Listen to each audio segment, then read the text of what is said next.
Bili-bili na po kayo. Nagaganda po ng mga tinda ko manok.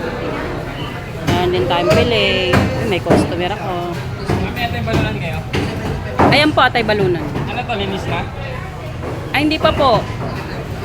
Ano po bang klaseng linis gusto nyo? Linis. Eh, syempre, pag po uwi ninyo sa bahay, sa kanyo po yan hugasan. Alangan naman pong lutuin nyo ng ano. Alangan naman lutuin nyo ng Linis. diretso yan. Syempre, lilinisin nyo pa yan. Magkano kilo mo? 220 na lang. Wala na ba mas? Wala po, tapat na po yan. Hindi na 120. 120? Ay, hindi ho. 220 lang. Natin ko na ito, ma'am. Ay, kahit po isama nyo na to. Hindi ho pwede kasi lugi ako sa presyo na gusto mo.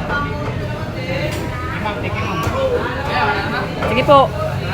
Salamat. Grabing mamarat eh. 220, 120 na lang. 100, 1 kilo ang tawad. Pasaway talaga na customer yun.